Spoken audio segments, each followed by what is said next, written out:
ପିଲାମାନେ ତୁମେ ଠିକ୍ ଅଛ? ଠିକ୍ ଭାବରେ ଅଛ, ନିଶ୍ଚିତ ଭାବରେ ଖୁସିରେ ଅଛ, ମଜାରେ ଅଛ।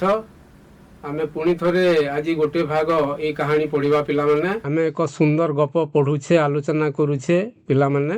ବିହଙ୍ଗ ବିପ୍ଳବ କାହାଣୀଟି ଟିକେ ଆଗକୁ ପଢ଼ିବା, ଆଲୋଚନା କରିବା। ଆମେ ଆଗରୁ ଯାହା ଆଲୋଚନା କରିଥିଲେ, ଯାହା ବୁଝିଥିଲେ, ଶୁଣିଥିଲେ, ତାକୁ ଟିକେ ପୁଣି ମନେ ପକାଇବା। କହିଲ ଦେଖି ପିଲାମାନେ, ପୂର୍ବ ଭାଗରେ କେଉଁ ପକ୍ଷୀମାନେ କଥା ହେଉଥିଲେ? ଟିକେ ମନେ ପକାଇବା। ପୂର୍ବ ଭାଗରେ କେଉଁ ପକ୍ଷୀମାନେ କଥା ହେଉଥିଲେ? କହ ପିଲାମାନେ, ଚେଷ୍ଟା କର। କି ପକ୍ଷୀ? ହଳଦୀ ବସନ୍ତ, ଭାରି ସୁନ୍ଦର। ଆଉ କେଉଁ ପକ୍ଷୀ? କାଉ, ବଗ। ଭାରି ସୁନ୍ଦର କହିଛ। ହଳଦୀ ବସନ୍ତ, କାଉ ଏବଂ ବଗ।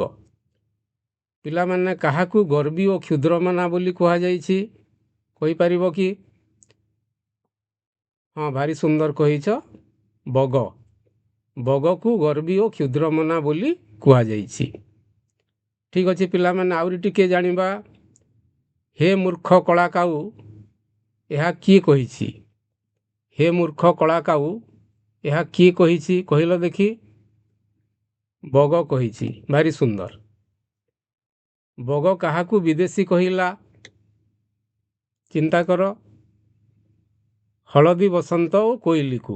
ଭାରି ସୁନ୍ଦର। ବଗ ହଳଦୀ ବସନ୍ତ ଓ କୋଇଲିକୁ ବିଦେଶୀ ବୋଲି କହିଲା। ହଳଦୀ ବସନ୍ତ ନିଜକୁ କ'ଣ କହିଲା? ଚିନ୍ତା କର। ଶିଳ୍ପୀ ବୋଲି କହିଲା। ଠିକ୍ କହିଛ, ଉତ୍ତର ଠିକ୍ ଦେଇଛ। ହଳଦୀ ବସନ୍ତ ନିଜକୁ ଶିଳ୍ପୀ ବୋଲି କହିଲା। ହଳଦୀ ବସନ୍ତ ଅନୁସାରେ ସମଗ୍ର ବସୁଧା କ'ଣ? ଚିନ୍ତା କର ପିଲାମାନେ। ହଳଦୀ ବସନ୍ତ ଅନୁସାରେ ସମଗ୍ର ବସୁଧା କ'ଣ ଅଟେ? ଜନ୍ମଭୂମି। ଭାରି ସୁନ୍ଦର ଉତ୍ତର ଦେଇଛ। ହଳଦୀ ବସନ୍ତ ଅନୁସାରେ ସମଗ୍ର ବସୁଧା ହେଉଛି ଆମର ଜନ୍ମଭୂମି। ଠିକ୍ ଅଛି ପିଲାମାନେ, ଆମେ ଏବେ କାହାଣୀକୁ ଆଉ ଟିକେ ଆଗକୁ ନେବା। ଭାରି ସୁନ୍ଦର ଗୋଟେ କାହାଣୀ ଆମେ ପଢ଼ୁଛେ। ପିଲାମାନେ, ତୁମେ ଚିତ୍ରଟିଏ ଦେଖୁଛ, ଦେଖ। এই ପ୍ରକାର ଚିତ୍ର ତୁମେ ଅନେକ ଥର ଦେଖି ସାରିଛ ପିଲାମାନେ। ଏଇଠି କ'ଣ ତୁମେ ସବୁ ଦେଖୁଛ କହିଲ ଟିକେ? ଠିକ୍ ଅଛି, ଭାରି ସୁନ୍ଦର କହୁଛ। ତୁମେ କିଛି ଚଢ଼େଇମାନଙ୍କୁ ଦେଖୁଛ।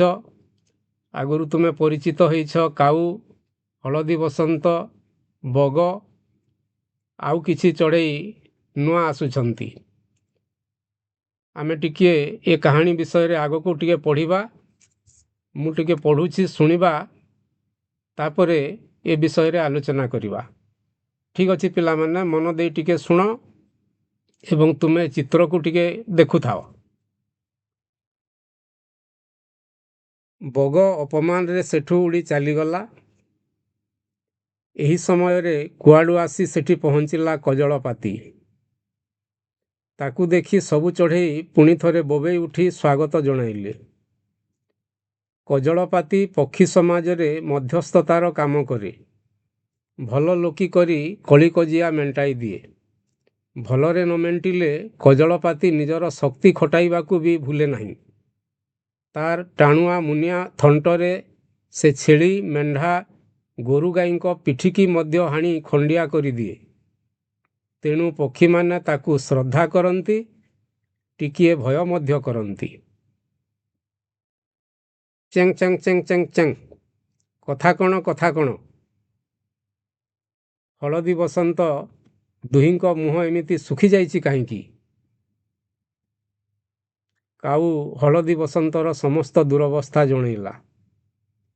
ତାପରେ କହିଲା, ଦେଖ ବନ୍ଧୁ, ମା ହଳଦୀ ବସନ୍ତ ନିକଟରେ ଅଣ୍ଡା ଦେବ। ମାତ୍ର ବୁଢ଼ା ମାଙ୍କଡ଼ ତିନି ଥର ସେମାନଙ୍କ ବସା ଭାଙ୍ଗିଦେଲାଣି। ତାର ଦାଉ ବଡ଼ ଅସହ୍ୟ ହେଲାଣି। ସମଦୁଃଖୀ କଜଳପାତି ମାଙ୍କଡ଼ ପାଖକୁ ଗଲା। ବରଗଛରେ ଗୋଟାଏ ଡାଳରେ ବସି ଆଉ ଗୋଟାଏ ଡାଳକୁ ଆଉଜି ବୁଢ଼ା ମାଙ୍କଡ଼ ଘୁମାଉଛି। କଜଳପାତି ତା ମୁଣ୍ଡ ଉପରେ ଚକ୍କର କାଟି ଉଡ଼ି ବୋବେଇ ଲାଗିଲା, ଚେଙ୍ଗ ଚେଙ୍ଗ ଚେଙ୍ଗ ଚେଙ୍ଗ ଚେଙ୍ଗ ଚେଙ୍ଗ। ବୁଢ଼ା ମାଙ୍କଡ଼ର ନିଦ ଭାଙ୍ଗିଗଲା। से केते थर तार दुई गालକୁ କୁଣ୍ଡାଇ ସାରି ବିରକ୍ତିରେ ନାଲି ଆଖି ଦେଖାଇ ପଚାରିଲା, ଖାଁ ଖାଁ ଖାଁ ଖାଁ ଖାଁ ଖାଁ ଖାଁ ଖାଁ। କିଏ ରେ ତୁ, କ'ଣ କହୁଛୁ? ଚେଙ୍ଗ ଚେଙ୍ଗ ଚେଙ୍ଗ ଚେଙ୍ଗ ଚେଙ୍ଗ। ମୁଁ କଜଳପାତି। ବିଚରା ହଳଦୀ ବସନ୍ତର ବସା ଭାଙ୍ଗିବା କ'ଣ ତୁମର ଉଚିତ ହେଉଛି? ଖେ ଖେ ଖେ ଖେ ଖେ ଖେ। ଉଚିତ ଅନୁଚିତ ମୁଁ ବୁଝେ ନାହିଁ। ଗଛ ଡାଳରେ ଡେଇଁ ବୁଲିବା ମୋର ଅଭ୍ୟାସ। ଆମେ ବଳଶାଳୀ, ଆମର ଯାହା ଇଚ୍ଛା ଆମେ ତା କରିବୁ। ଜୋର ଜାର ମୁଲକ ତାର। କଜଳପାତି ତାପରେ ବହୁ ପ୍ରକାର ବୁଝାଇଲା, ମାତ୍ର ଗଉଆ ମାଙ୍କଡ଼ ତା କଥା ବୁଝିଲା ନାହିଁ। କଜଳପାତିର ସବୁ କଥା ତାର ଏ କାନରେ ପଶି ସେ କାନରେ ବାହାରିଗଲା। ଶେଷରେ ସେଥିରୁ ନିରସ୍ତ ହୋଇ କଜଳପାତି କହିଲା, ତାହେଲେ ମୁଁ ରାଜାଙ୍କ ପାଖେ ତୁମ ନାମରେ ଫେରା ଦେବି। ବୁଢ଼ା ମାଙ୍କଡ଼ ତାଚ୍ଛଲ୍ୟ କରି କହିଲା, ଖାଁ ଖାଁ ଖାଁ ଖାଁ ଖାଁ। କରନା ଫେରାତ। ମୁଁ ତୁମ ରାଜାଙ୍କୁ ଡରିଛି ନା ମକଦ୍ଦମାକୁ ପରୁଆ କରିଛି? ଆମେ ବର୍ତ୍ତମାନ ଯାହା ପଢ଼ିଲେ, ତୁମେ ଦେଖୁଛ ଏଇଠି ଗୋଟେ ପକ୍ଷୀ ଉଡ଼ି ଯାଉଛି। ସେ ପକ୍ଷୀଟା କିଏ ଜାଣିଛ ପିଲାମାନେ? ବଗ। ତ ବଗ ଅପମାନରେ ଉଡ଼ିକିରି ଚାଲିଗଲା। ତାପରେ ଗୋଟେ ନୂଆ ଚଢ଼େଇଟି ଆସିଲା। ସେ ଚଢ଼େଇଟା କ'ଣ ପିଲାମାନେ? କଜଳପାତି। ତାପରେ କଜଳପାତିକୁ ସବୁ ଚଢ଼େଇମାନେ ସ୍ୱାଗତ ଜଣାଇଲେ। କାରଣ କଜଳପାତି କ'ଣ କରେ ପିଲାମାନେ? ଚଢ଼େଇମାନଙ୍କ ସମାଜରେ ସେ ମଧ୍ୟସ୍ଥତାର କାମ କରେ। ଯଦି ଚଢ଼େଇମାନଙ୍କ ଭିତରେ କିଛି କଳିକଜିଆ ହୁଏ, ତାହେଲେ ସେ ମଧ୍ୟସ୍ଥତାର କାମ କରି ତାକୁ ମେଣ୍ଟେଇ ଦିଏ। ଭଲରେ ଯଦି ନ ମେଣ୍ଟିବ, ଦରକାର ପଡ଼ିଲେ କଜଳପାତି କ'ଣ କରେ? ତାର ଶକ୍ତି ଖଟାଏ। କାରଣ ତାର ମୁନିଆ ଥଣ୍ଟ ଅଛି। କ'ଣ ଅଛି ପିଲାମାନେ? କଜଳପାତି ଚଢ଼େଇର ମୁନିଆ ଥଣ୍ଟ ଅଛି। ସେ ମୁନିଆ ଥଣ୍ଟରେ କ'ଣ କରେ? ସେ ଛେଳି, ମେଣ୍ଢା, ଗୋରୁ ଗାଈଙ୍କ ପିଠିକି ମଧ୍ୟ ସେ ହାଣିକରି ଖଣ୍ଡିଆ ଖାବରା କରିଦିଏ। ତେଣୁକରି କ'ଣ ହୁଏ? ପକ୍ଷୀମାନେ ତାକୁ ଶ୍ରଦ୍ଧା ବି କରନ୍ତି, ଆଉ କ'ଣ କରନ୍ତି? ଭୟ ବି କରନ୍ତି। କଜଳପାତିକୁ ଶ୍ରଦ୍ଧା ବି କରନ୍ତି, ଭୟ ବି କରନ୍ତି। ତାପରେ କଜଳପାତି ଆସିକିରି ପ୍ରଶ୍ନ କରିଛି ପିଲାମାନେ। କ'ଣ କରିଛି ଦେଖୁଛ? ଚିଆଙ୍ଗ ଚିଆଙ୍ଗ ଚିଆଙ୍ଗ। କଥା କ'ଣ? କଥା କ'ଣ? ହଳଦୀ ବସନ୍ତ ଦୁହିଁଙ୍କ ମୁହଁ ଏମିତି ଶୁଖି ଯାଇଛି କାହିଁକି? କଜଳପାତି ନୂଆ ହେଇକିରି ଆସିଲା, ଏ ଘଟଣା ଜାଣିନଥିଲା। ସେ ହନୁମାଙ୍କଡ଼ ହଳଦୀ ବସନ୍ତର ବସା ଭାଙ୍ଗୁଛି ବାରମ୍ବାର, ଏ କଥା ସେ ଜାଣିନଥିଲା। ଏବଂ ସେ ପ୍ରଶ୍ନ କରିଛି ପିଲାମାନେ ଯେ ହଳଦୀ ବସନ୍ତ ଦୁହିଁଙ୍କର ମୁହଁ କାହିଁକି ଶୁଖିଯାଇଛି? ତାପରେ କ'ଣ ହେଲା ପିଲାମାନେ? କାଉ ହଳଦୀ ବସନ୍ତର ଅସୁବିଧା କଥା, ଦୁରବସ୍ଥା କଥା କହିଲା। କାହାକୁ କହିଲା? କଜଳପାତିକୁ। ତାପରେ କାଉ କହୁଛି, ଦେଖ ବନ୍ଧୁ, ହଳଦୀ ବସନ୍ତ ନିକଟରେ ଅଣ୍ଡା ଦେବ। ତାର ଅଣ୍ଡା ଦେବାର ସମୟ ଆସିଛି। କିନ୍ତୁ ବୁଢ଼ା ମାଙ୍କଡ଼ 3 ଥର ବସା ଭାଙ୍ଗି ସାରିଲାଣି। ତ ତାର ଦାଉଟା ଅସହ୍ୟ ହେଇଗଲାଣି। କିଛି ଗୋଟେ କରିବା ଦରକାର। ଏଇଟା କିଏ କହିଛି ପିଲାମାନେ? କାଉ କହୁଛି କଜଳପାତିକୁ ହଳଦୀ ବସନ୍ତର ଦୁଃଖ ସମ୍ପର୍କରେ। ତାପରେ ପିଲାମାନେ କଜଳପାତି ଟିକେ ସମଦୁଃଖୀ ହେଇଛି ଏବଂ ସେ ମାଙ୍କଡ଼ ପାଖକୁ ଯାଇଛି। ପିଲାମାନେ ସେତେବେଳେ ମାଙ୍କଡ଼ କ'ଣ କରୁଥିଲା? ଦେଖ, ଚିତ୍ରରେ ବି ଦେଖୁଥିବ, ସେ ଗୋଟେ ଡାଳରେ ବସି ଆଉଜି ହେଇକିରି ଘୁମଉଥିଲା, ଶୋଇଥିଲା। କଜଳପାତି ଯାଇକିରି ତାର ମୁଣ୍ଡ ଉପରେ ଚକ୍କର କାଟିଲା ଏବଂ ତାର ସ୍ୱଭାବ ଭଙ୍ଗୀରେ ସେ ଚ୍ୟାଙ୍ଗ ଚ୍ୟାଙ୍ଗ ଚ୍ୟାଙ୍ଗ ଚ୍ୟାଙ୍ଗ କରିକିରି କିଛି ବୋବେଇଲା। ଏହାଦ୍ୱାରା କ'ଣ ହେଲା ପିଲାମାନେ? ବୁଢ଼ା ମାଙ୍କଡ଼ର ନିଦ ଭାଙ୍ଗିଗଲା। ତାପରେ ନିଦ ଭାଙ୍ଗି ଯିବାରୁ ସେ ରାଗିଗଲା, ବିରକ୍ତ ହେଲା। ସେ ଖେଁ ଖେଁ ଖେଁ ଖେଁ କରିକିରି କହିଲା, କିଏ ରେ ତୁ, କ'ଣ କହୁଛୁ? କାହା ଉଦ୍ଦେଶ୍ୟରେ କହିଲା ପିଲାମାନେ? କଜଳପାତି ଉଦ୍ଦେଶ୍ୟରେ। ତାପରେ କଜଳପାତି ବୁଢ଼ା ମାଙ୍କଡ଼ ଉଦ୍ଦେଶ୍ୟରେ କ'ଣ କହିଛି? ସେ ଅଭିଯୋଗ କରିଛି ପିଲାମାନେ, ବିଚରା ହଳଦୀ ବସନ୍ତର ବସା ଭାଙ୍ଗିବା କ'ଣ ତୁମର ଉଚିତ ହେଇଛି? ହଳଦୀ ବସନ୍ତର ବସା ଭାଙ୍ଗିବା ଉଚିତ ହୋଇନାହିଁ ବୋଲି କିଏ କହିଛି ପିଲାମାନେ? କାହାକୁ କହିଛି କିଟା? କଜଳପାତି କହୁଛି ବୁଢ଼ା ମାଙ୍କଡ଼କୁ। କିନ୍ତୁ ବୁଢ଼ା ମାଙ୍କଡ଼ ତା କଥା ଶୁଣିଛି କି ପିଲାମାନେ? ନା। ଏବଂ ବୁଢ଼ା ମାଙ୍କଡ଼ କହୁଛି କାହାକୁ ରେ ପିଲାମାନେ? କଜଳପାତିକୁ, ମୁଁ ଉଚିତ ଅନୁଚିତ ବୁଝେ ନାହିଁ। ଗଛ ଡାଳରେ ଡେଇଁ ବୁଲିବା ମୋର ଅଭ୍ୟାସ। ମାଙ୍କଡ଼ମାନେ ଗଛ ଡାଳରେ ଡେଇଁ ବୁଲନ୍ତି, ଏଇଟା ତାଙ୍କର ଅଭ୍ୟାସ। ଆମେ ବଳଶାଳୀ, ଆମର ବଳ ଅଛି, ଆମେ ଯାହା ଇଚ୍ଛା ତାହା କରିବୁ। ଜୋର ଜାର ମୁଲକ ତାର। ପିଲାମାନେ ତୁମେ ଶୁଣିଥିବ ଜୋର ଜାର ମୁଲକ ତାର ଶବ୍ଦଟି। ଯାହା ପାଖରେ ଶକ୍ତି ଅଛି, ଯାହା ପାଖରେ ବାହୁବଳ ଅଛି, ଯାହା ପାଖରେ ବେଶୀ ଶକ୍ତି ଅଛି, ସେ ସମସ୍ତଙ୍କୁ କ'ଣ କରେ? ନିଚ ଦେଖାଏ। ତାପରେ କଜଳପାତି ଯଥାସାଧ୍ୟ ବୁଝେଇଲା, ମାଙ୍କଡ଼କୁ ବୁଝେଇବା ପାଇଁ ଚେଷ୍ଟା କଲା ପିଲାମାନେ। କିନ୍ତୁ ମାଙ୍କଡ଼ ତା କଥା ବୁଝିଥିବ ବୋଲି ଭାବୁଛ? ନାଇଁରେ ପିଲାମାନେ, ମାଙ୍କଡ଼ କଜଳପାତିର କଥା ବୁଝିଲା ନାହିଁ। କଜଳପାତିର ସବୁ କଥା ତାର ଏ କାନରୁ ପଶି ସେ କାନରେ ବାହାରିଗଲା। ତାପରେ ନିରସ୍ତ ହେଇକିରି କଜଳପାତି କହିଲା, ଶେଷରେ କ'ଣ କହିଲା? ତାହେଲେ ମୁଁ ରାଜାଙ୍କ ପାଖେ ତୁମ ନାମରେ ଫେରା ଦେବି। ତୁ ତ କାହାରି କଥା ଶୁଣିଲୁ ନାହିଁ, ତୋ ନାଁରେ ମୁଁ ରାଜାଙ୍କ ପାଖରେ ଯାଇକିରି ଫେରା ଦେବି ବା ରାଜାଙ୍କ ପାଖରେ ଅଭିଯୋଗ କରିବି।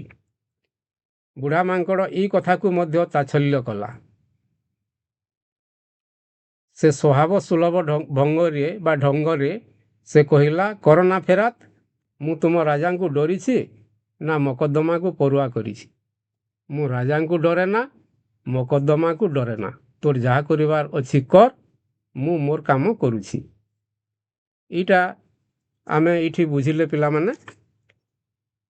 ଆମେ ଆହୁରି ଟିକେ ଏ କାହାଣୀକୁ ଅଧିକା ଜାଣିବା ଏବଂ ଆଲୋଚନା କରିବା। ପିଲାମାନେ ଆସ ଆମେ ଆଲୋଚନା କରିବା, ଏହା ଉପରେ କଥାବାର୍ତ୍ତା ହେବା।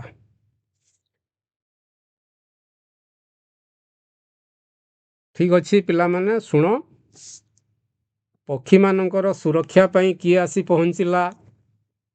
ଆମେ ଆଜି କାହାଣୀଟା ପଢ଼ିଲେ ଟିକେ ମନେ ପକାଅ। ପକ୍ଷୀମାନଙ୍କର ସୁରକ୍ଷା ଦେବା ପାଇଁ କିଏ ଆସିକିରି ପହଞ୍ଚିଲା? ଗୋଟେ ନୂଆ ଚଢ଼େଇଟି ଆସିଥିଲା। କିଏ କହିବ? ହଁ, ଭାରି ସୁନ୍ଦର କହିଛ, କଜଳପାତି। ସମସ୍ତେ ଜାଣିଛ ପିଲାମାନେ, ଭାରି ସୁନ୍ଦର। ବୁଢ଼ା ମାଙ୍କଡ଼ କେତେ ଥର ହଳଦୀ ବସନ୍ତର ବସା ଭାଙ୍ଗିଥିଲା? ପ୍ରଶ୍ନଟା ଭାରି ସହଜ ହେଇଗଲା। ସମସ୍ତେ ଜାଣିଛ 3 ଥର, ନାଇଁ? 3 ଥର ତାର ବସା ଭାଙ୍ଗି ସାରିଥିଲା। କଜଳପାତି କେଉଁ ଶବ୍ଦ କରି ମାଙ୍କଡ଼କୁ ଡାକୁଥିଲା? କଜଳପାତିର ଶବ୍ଦ ଟିକେ କିଏ କହିଲ? ଚ୍ୟାଂ ଚ୍ୟାଂ ଚ୍ୟାଂ ଚ୍ୟାଂ ଚ୍ୟାଂ। ଠିକ୍ ଅଛି। ମାଙ୍କଡ଼ଟି କାହା କଥାକୁ ଆଦୌ ବୁଝିଲା ନାହିଁ? ଟିକେ ମନେ ପକାଅ। ମାଙ୍କଡ଼ଟି କାହା କଥାକୁ ଆଦୌ ବୁଝିଲା ନାହିଁ? କଜଳପାତି। ଭାରି ସୁନ୍ଦର ଉତ୍ତର ଦେଇଛ ସମସ୍ତେ। କଜଳପାତି କାହା ପାଖରେ ଫେରା ଦେବ ବୋଲି କହିଲା? ମନେ ପକାଅ, ଆମେ ଶେଷ ଆଡ଼କୁ ପଢ଼ୁଥିଲେ ପିଲାମାନେ।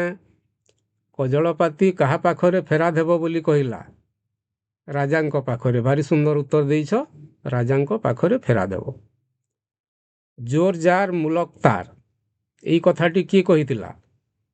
ଜୋର ଜାର ମୁଲକ ତାର, ଏ କଥାଟି କିଏ କହିଥିଲା? ସମସ୍ତେ ଏଇଟା ଠିକ୍ ଉତ୍ତର ଦେଉଛ ପିଲାମାନେ। ଗର୍ବୀ ମାଙ୍କଡ଼ କହିଥିଲା। ମାଙ୍କଡ଼ଟା ବହୁତ ଗର୍ବୀ, ତ ଏଣୁକରି ସେ କହିଥିଲା ଜୋର ଜାର ମୁଲକ ତାର। କଜଳପାତି କାହା ପିଠିକୁ ଥଣ୍ଟରେ ପିଟି ଦିଏ? ଏଠି କାହା ପିଠି କଥା ବର୍ଣ୍ଣନା କରାହେଇଛି ଟିକେ କହ, ଚିନ୍ତା କର। ମେଣ୍ଢା ଏବଂ ଗୋରୁମାନଙ୍କର ପିଠି। ଭାରି ସୁନ୍ଦର ଉତ୍ତର ଦେଇଛ, ମେଣ୍ଢା ଏବଂ ଗୋରୁମାନଙ୍କର ପିଠି। ଠିକ୍ ଅଛି, ଆମେ ବାକ୍ୟ ଗଠନ କରିବାକୁ ଚେଷ୍ଟା କରିବା। କଥା ସମସ୍ତେ ବୁଝିଲ? କିଛିଟା ଆମେ ଶବ୍ଦ ଏଇ କାହାଣୀରୁ ନେବା ଏବଂ ତାକୁ ଲଗେଇ ବା ବ୍ୟବହାର କରି ଆମେ ଗୋଟେ ଗୋଟେ ବାକ୍ୟ ଗଠନ କରିବା। ଠିକ୍ ଅଛି। ଗୋଟେ ଶବ୍ଦ ପିଲାମାନେ ଫେରାତ। ୟା ଭିତରେ ଗୋଟେ ଶବ୍ଦ ଅଛି ଫେରାତ। ताकू लगेकरी गोटे वाक्य गठन करवा चेष्टा करवा। ठीक अच्छी जड़े पिला कहले ठीक कहीच तुम्हें कजलपाती मांकड़ नाम राजा पाखरे फेराद हेब बोली कहला। कजलपाती मांकड़ नाम राजा पाखरे फेराद हेब बोली कहला। भारी सुंदर उत्तर देले। आमे समस्ते ताकू लिखिदेवा। तापर आउ गोटे शब्द को जीवा पिला माने अभ्यास। अभ्यास कि जणे कहब। हाँ रमा से हाथ उठेइचंती कह। हाँ भारी सुंदर कहले प्रतिदिन सकाळू उठिबा एक भल अभ्यास। प्रतिदिन सकाळू उठिबा एक भल अभ्यास। तुमे सकाळू उठ कि समस्ते पिला माने उठिबो चेष्टा करिवो शीघ्र सकाळू उठिबा पई। ठीक अछि आउ गोटे शब्द नेबा स्वागत। चिंता कर स्वागत को लगे गोटे वाक्य आमे गठन करिबा। ठीक अच्छी तुम्हें गोटे वाक्य कहल पक्षी माने कजलपाती को आदरर सह स्वागत कले। भारी सुंदर पक्षी माने कजलपाती को आदरर सह स्वागत कले। भारी सुंदर होइछि। आ गोटे शब्द नेबा पिला माने दुरवस्था। दु अवस्था दुरवस्था एटा गोटे शब्द। याकू लगेई याकू आमे व्यवहार करी गोटे वाक्य गठन करिवा। किए जणे चेष्टा कर। हाँ कुना हाथ उठाउचंती कह। ठीक कहिचंती। हलदी बसंतर दुरवस्था देखी कजलपातीर मन दुख हैला। हलदी बसंतर दुरवस्था देखी कजलपातीर मन दुख हैला। भारी सुंदर कहिच पिला माने।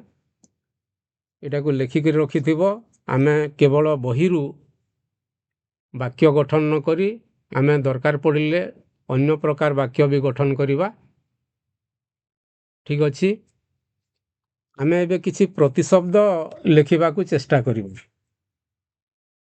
ई पाठरे किछि शब्द अछि पिला माने से शब्द गुड़िकर प्रतिशब्द गुड़िक आमे लेखिबा को चेष्टा करिवा।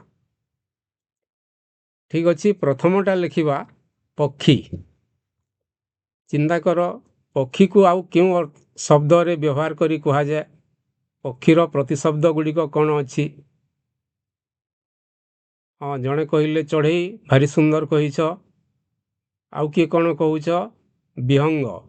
भारी सुंदर चढ़ई विहंग।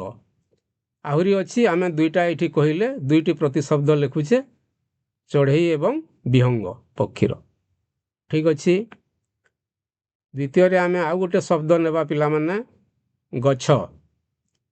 गछर प्रतिशब्द दुईटी आमे कहिबा।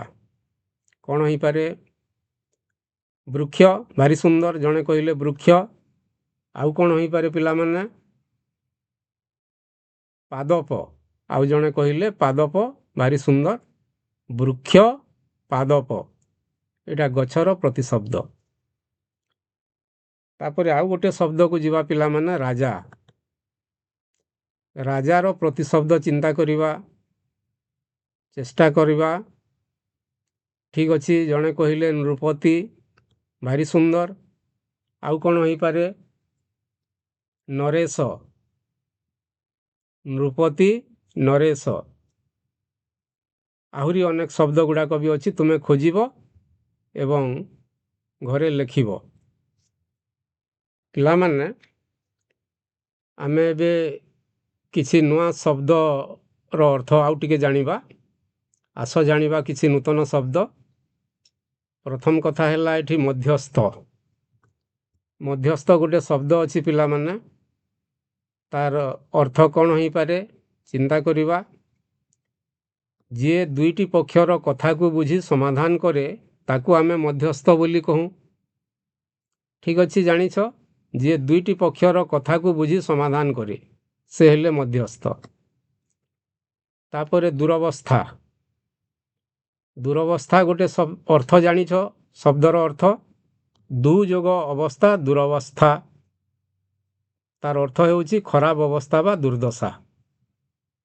ठीक अच्छी ଆଉ ଗୋଟେ ଶବ୍ଦ ଅଛି ଅସହ୍ୟ। ଆଉ ଗୋଟେ ଶବ୍ଦ ଅଛି ଘୁମେଇବା। ଘୁମେଇବା ଗୋଟେ ଶବ୍ଦ ଅଛି ପିଲାମାନେ, ନିଦରେ ଘାରି ହେବା। ଘୁମେଇବାର ଅର୍ଥ ହେଲା ନିଦରେ ଘାରି ହେବା। ଏଇ କାହାଣୀରେ କିଏ ଘୁମଉଥିଲା ମନେ ପକାଅ? ମାଙ୍କଡ଼ଟା ଗଛ ଡାଳରେ ଘୁମେଇବା କଥା ଅଛି। ଆଉ ଗୋଟେ ଶବ୍ଦ ଆମେ ଦେଖିବା ନାଲି ଆଖି ଦେଖେଇବା।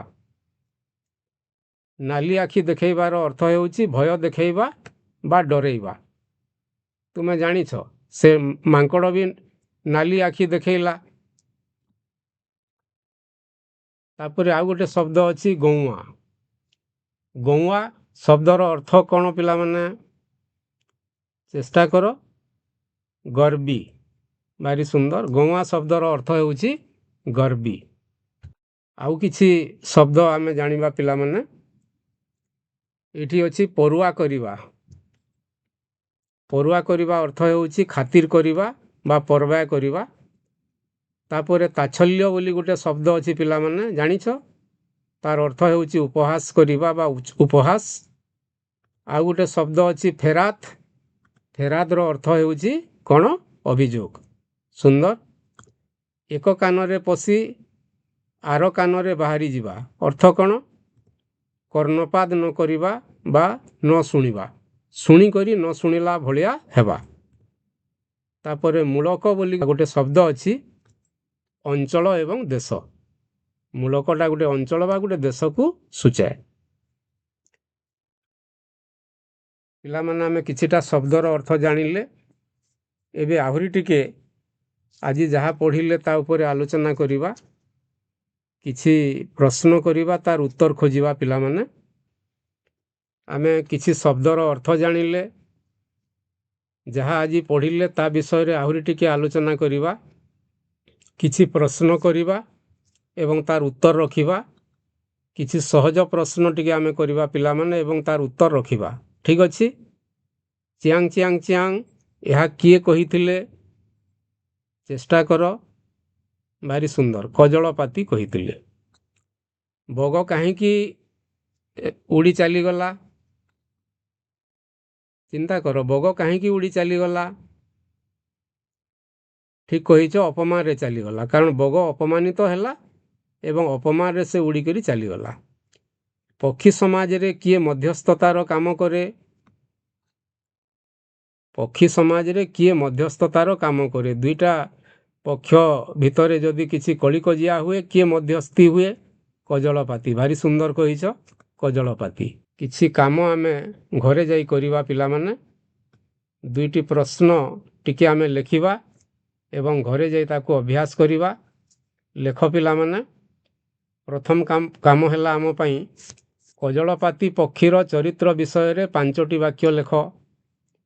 କଜଳପାତି ପକ୍ଷୀର ଚରିତ୍ର ବିଷୟରେ 5ଟି ବାକ୍ୟ ଆମେ ଲେଖିବା। କଜଳପାତିର ଚରିତ୍ରକୁ ନେଇକରି ତୁମକୁ ଭଲ ଲାଗିଲା ନା ଭଲ ଲାଗିଲା ନାହିଁ ଲେଖିବ। ତାପରେ ଦ୍ୱିତୀୟରେ ଆମେ ଲେଖିବା ମାଙ୍କଡ଼ଟି କାହିଁକି କଜଳପାତିର କଥା ମାନିଲା ନାହିଁ? ତୁମ ମତରେ ମାଙ୍କଡ଼ର ଏପରି ବ୍ୟବହାର ଠିକ୍ କି? ଠିକ୍ ଅଛି ପିଲାମାନେ, ତୁମେ ଘରେ ଏଇଟା ଲେଖିକରି ଆଣିବ ଏବଂ ତୁମର ମତାମତ ଦେବ। ଖୁସିରେ ଶିଖିବା ସମସ୍ତଙ୍କ ଅଧିକାର। ନମସ୍କାର।